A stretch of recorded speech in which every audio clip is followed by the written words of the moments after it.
What's up, y'all? Sparta here.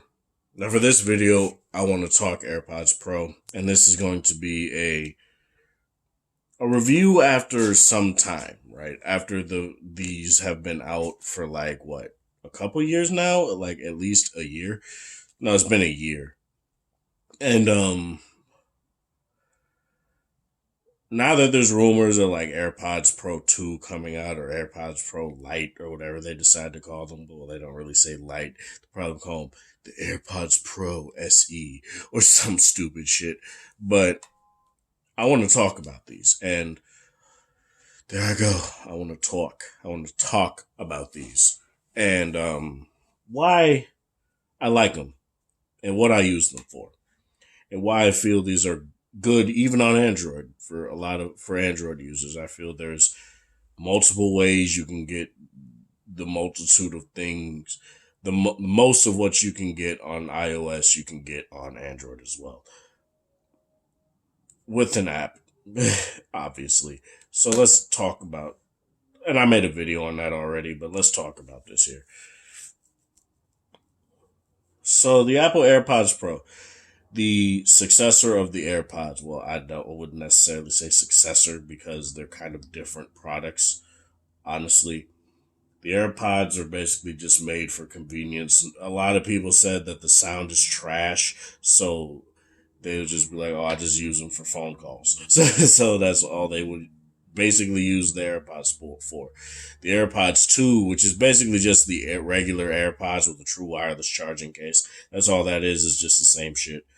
The AirPods Pro came out, and these are kind of the ones that I wanted because not because of noise canceling or anything like that, but because of this.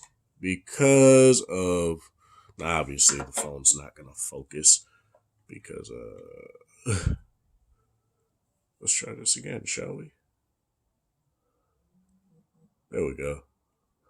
Obviously with the lack of light, the phone doesn't really want to focus all that well. But I wanted these because silicone ear tips. That's really nice.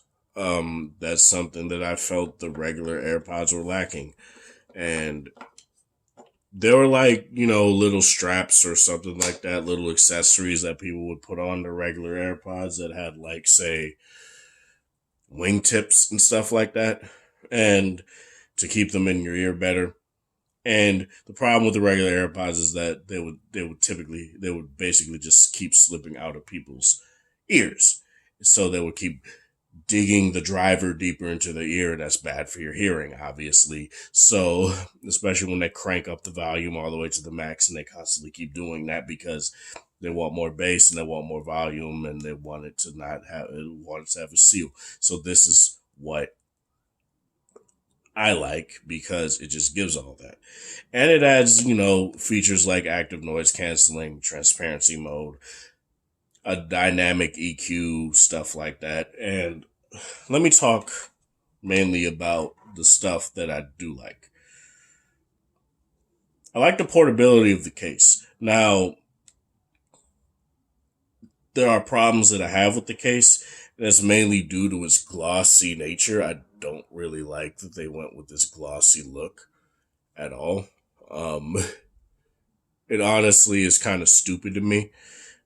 But, it's Apple and they want stuff to look nice. They want it to look like a jewel or a pearl.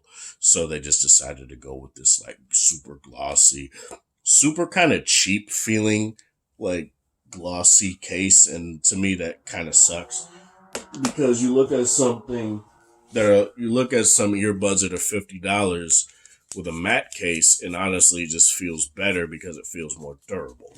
And that's just something that I feel Apple kind of lost the plot on, right? Another thing, Lightning, and apologies, the G8 doesn't want to focus. I don't know why it doesn't want to focus today. Typically, it's A1 at focusing, but whatever. You got your Lightning port, but obviously that's Apple. That's what they do. Would have preferred USB-C, but you always have to have one thing with the Lightning port because Apple. And yeah, whatever. Very nice. I have used these on an iPhone, but I've mainly been using them on my V60 here. And overall, I don't really see that big of a benefit of going to an iPhone because you get pretty much you get maybe 80% of what these can do. Like, sure, you can't activate Siri or you can't activate Google Assistant with them. I don't really care about that, but you can still play and pause your tracks. You can still go into active noise canceling or go into transparency mode. You can still skip your tracks forward and skip your tracks back. There were never any volume controls unless you do it with a voice assistant. And honestly, I just don't care. Like, in terms of like say overall, I do feel these are very convenient. They do pair fast with Bluetooth. They pair as fast. Actually, I don't really like the H1 chip though, and I'm like, I don't care, dude. They pair just as fast to my V60 or say my S20 FE, and I don't have it like just because the initial pairing process is indeed quicker, that doesn't make it better. Like like it's whatever though. But in terms of what these can do, you only get AAC. I believe you get SBC, but you get AAC with these. You don't get any sort of Apple lossless codec or anything like that, which is kind of stupid. You think they would do that because they're not going to get LDAC, they're not going to get aptX or aptX HD. So you would think they would at least make the, especially with the AirPods Max, you would think they would have some sort of Apple lossless codec for Bluetooth, but they just don't. So you definitely hear the difference with these compared to say like other wireless headphones that have those kind of codecs, and it just sucks because you can hear some distortion, you can hear a lot of you can kind of hear them struggle, you can hear the compression sometimes. And sure, when you're when you're talking about someone like me that has Sennheiser HD 650s, 10P1 short tapes, of course I'm going to hear distortion because I'm used to, or compression because I'm used to higher quality audio, but I can stomach not having that and just using say and just using true wireless earbuds for music just to commute and stuff like that. But I typically just use true wireless headphones to listen to podcasts. And I will say the 4.5 hours that these do get, not that great, especially compared to the whopping 8 hours you get on these. And obviously, these don't have noise canceling, but they do have 8 hours of playback time. You do get an extra 20 hours or 24 hours in the case, and they do fast charge as well. So I think every 10 minutes you get an hour, so that's really nice.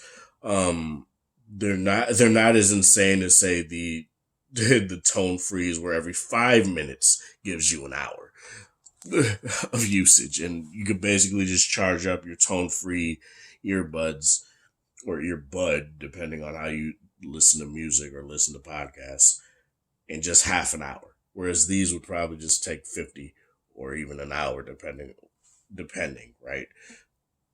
But these can get 5.5, maybe 6 hours of playback depending on how high you listen to your podcast or your music. I definitely had no problem going past the 4.5 hours projected time. That was really good. The active noise cancellation is very nice, but I think I really value the transparency mode a little bit more, mainly because the moment you turn that on, aside from hearing S sounds or say when you have a hat on and you can hear your hat rustling over the mics, you may as well not be wearing your headphones at all. Like, you may as well not be wearing them at all. So that's really nice. I really like the transparency mode. The active noise cancellation is cute. It's nice. But so long as, say, headphones have a good seal, I think the passive noise cancellation from that is totally serviceable for me personally.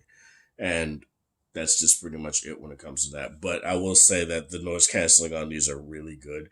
They cancel out pretty much, like, pretty most big sounds. Like, say you're on a bus, it'll cancel out the engine. It'll cancel out, say, a lot of people talking in the background and stuff like that, a lot of noise that happens. So that's really good.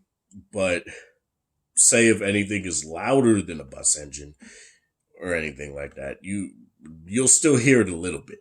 And that's what you can expect, honestly. But overall, these do still really do a good job at noise canceling. I don't really have any sort of issue with how it does it at all. So yeah. In terms of sound, like I said, these have a dynamic EQ. I think they pretty much do a decent job at making sure that the music you're listening to sounds good on these headphones. But I tend to just use a preset that I have on my V60 named AirPods Pro in the equalizer settings. So, and I just tend to prefer that over what they do.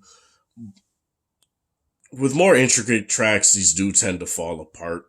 Like, sub bass is really good on these. Like, say if you listen to After Hours by The Weeknd, not the whole album, just the singular track named After Hours, the titular track. Sub bass is really good on these, and that's kind of what the AirPods Max has too, right? Very good sub bass. That's what a lot of people say. But these do a really good job with that. Regular bass is good. It's probably like a 7 on 10, 8 on 10. It's not going to give you the deep, rumbling, booming bass of like, say, Sony SB800Ns or the WF 700s or whatever, where those are like very deep bass and really good for that kind of stuff. They're not going to give you that. But in terms of like sub bass, you'll get very good out of these. Vocal clarity is good. I'd probably give that a 7 on 10 as well. But obviously, when your tracks get more intricate and you have more like left right channel separations and you have more silent sounds that are trying to go a little bit farther than the earbuds can, than the space of the earbuds can produce, you do get some issues, but it's not to the point where I would say that they're unusable. It's just you'll miss out on those sounds. Obviously, if you heard those sounds multiple times, you'll still hear it, but it'll be faint. And for me, that's fine, especially for what these are meant for. But they're not going to compete with Shure tapes. They're not going to compete with HD 650s. They're not going to compete with 10P1s. They're not going to compete with a lot of stuff that you would want that stuff for. And to me, that's fine, right? I don't really need super hyper mega detail everywhere I go. I really don't. And for these, they're just good enough. Yeah. Honestly, in terms of what these offer, I think for 200 to 250, it's good. It's a good price. It's not like a ball busting price like the 550 on like the AirPods Max, where a lot of people are saying, yeah, they sound good, but they're not $500 good. And you have these people that are saying, oh, but I'm I'm this kind of audio person, and you're wrong if you think this way. Shut your ass up.